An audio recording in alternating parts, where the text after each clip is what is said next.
Hello everyone. Here in this video I want to talk about the properties of region of convergence. Okay, so here there are properties region convergence of Z transform. Okay, of Z transform, and here there are 9 properties. So let's go into the each of them. All right, the first property is very obvious, that is the ROC is a ring or a disk in the Z plane centered at the origin, right? So find all the problems that you have did, you can see that your Z plane is always a circular region. It can either be a circular plane, or it can be a ring, or it can be a outside the circle, or whatever it is, in any shape. Always the shape of the ROC in any Z plane is always circular in shape, and the origin or the center of that circle is always at the origin of the Z plane.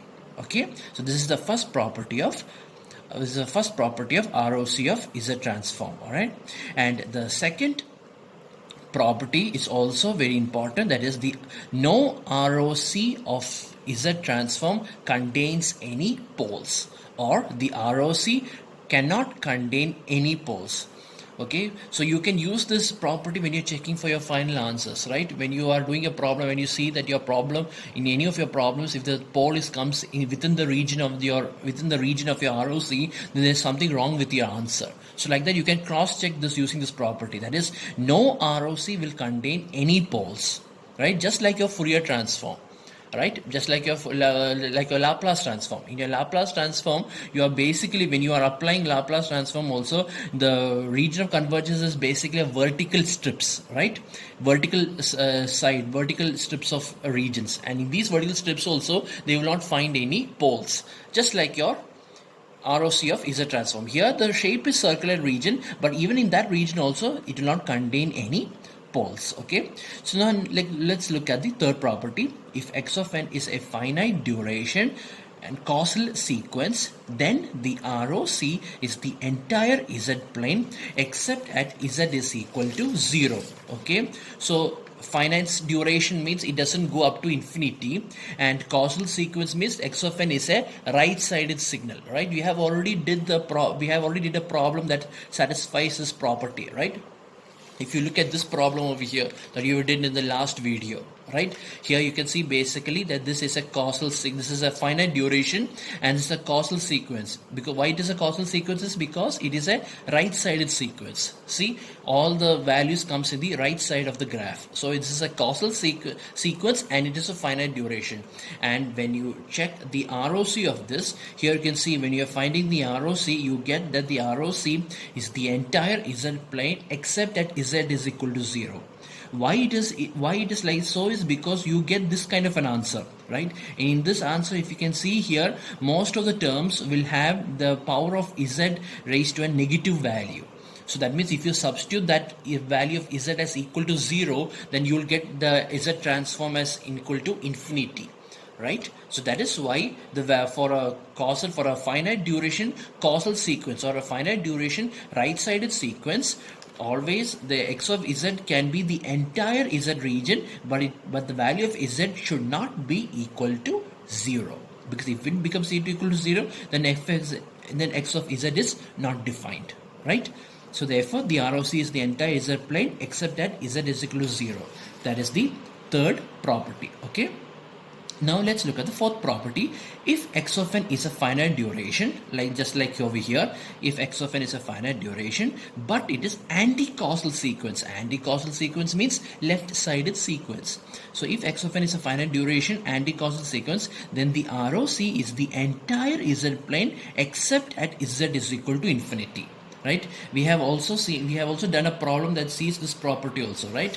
That is, if you look at this problem over here, here in this problem you can see that all the values of x of n lies at the left side of the Z plane. So basically this is an anti-causal sequence because everything is on the left side of the graph. And when you do this problem, you can see that at the end finally you get the values as 3 into Z raised to 4 plus 2 into Z raised to cube minus Z square minus 4Z plus 1, which means that the values of Z can be anything except infinity.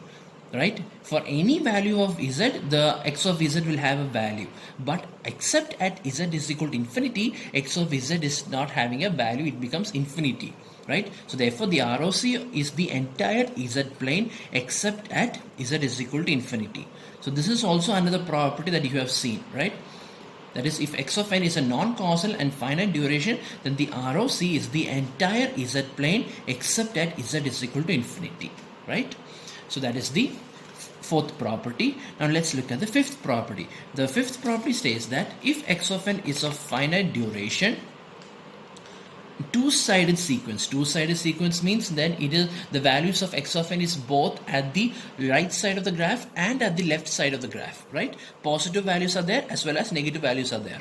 So if x of n is a finite duration two-sided sequence, the ROC is the entire z plane except at z is equal to 0 and z is equal to infinity, right? We have done the problem that sees this property.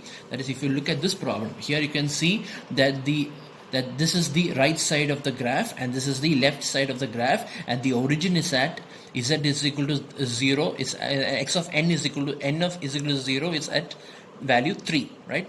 The amplitude of n is equal to 0 is 3. So this is the right side, this is the left side. So and this is also a finite duration. So when you did this problem, you can see that the values of z can be anything. And in order to get the z transform, the values of z can be anything, but it cannot be equal to infinity and it cannot be equal to 0. Why it cannot be equal to infinity? Because if it becomes infinity, then this term, and this term becomes infinity. That means the answer will become infinity. And why it cannot be equal to 0? Because if it becomes equal to 0, then this term, and this term becomes equal to infinity. That is why the value of z can be anything except it should not be 0 and it should not be infinity. Therefore, the ROC is the entire z plane except at z is equal to 0 and z is equal to infinity. Okay, so that is the fifth property. Okay, so you have learned all these properties based on the previous problems, and also you have also seen this problem also, right? The next property, the sixth property, right? The sixth property says that if x of n is a infinite duration, right? Infinite duration means then the value of sigma goes from minus infinity to plus infinity, or from 0 to infinity. So if x of n is a infinite duration, two-sided sequence, so that means the graph is both on the right side and on the left side of the graph, right? Then the ROC consists of a ring. A ring means a concentric circles like this, right? Then the ROC is this is called as the ring, right? Two concentric circles and between the region. So the ROC is a ring in the z plane bounded on the exterior and the interior by a pole.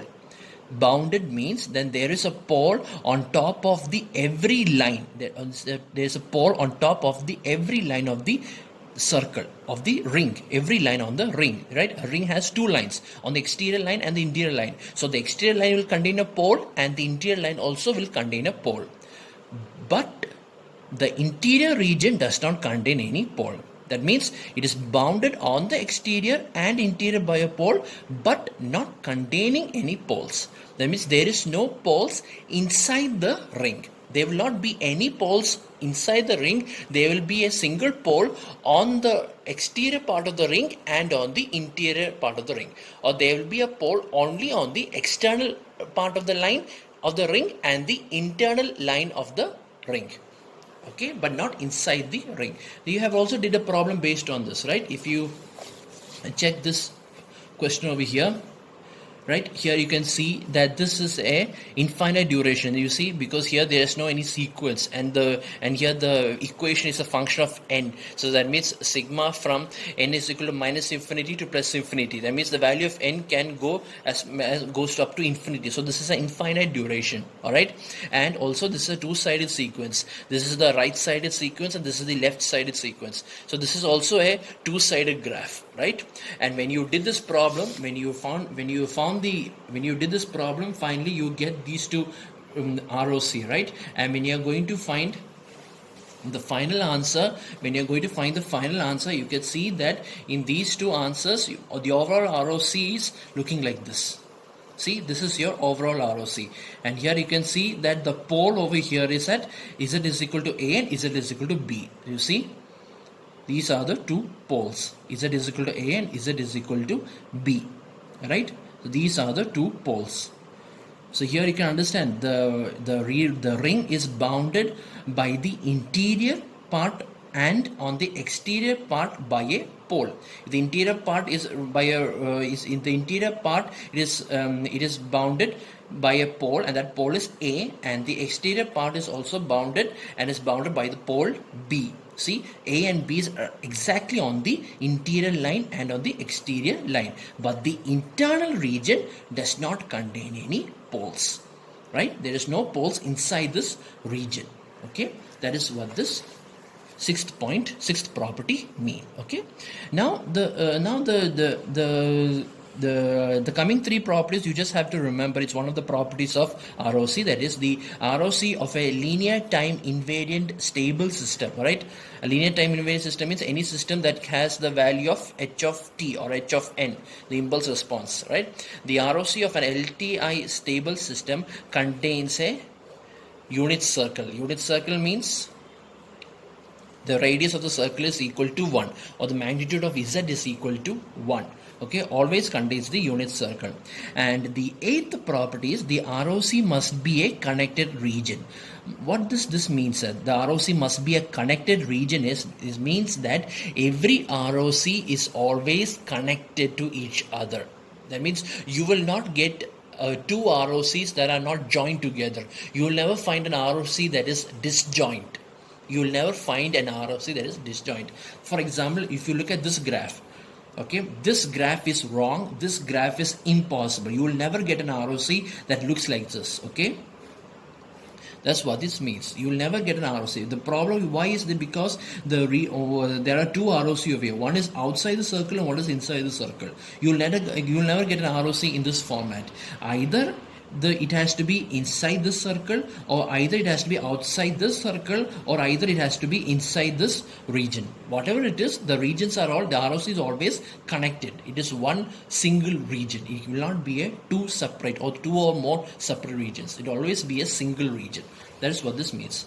The ROC must be a connected region. Okay, and the last property you have already know that x of n is equal to del of n, that is, this is the impulse signal. So x of n is equal to del of n is the only signal whose ROC is the entire Z plane, right? This is the one property that you have already learned when you are going to find the Z transform of basic signals. In that, the first signal you have learned is finding the Z transform of an impulse signal, and in that signal, when you're trying to find the Z transform, you can see that the ROC can be anything. The reason why is because of this.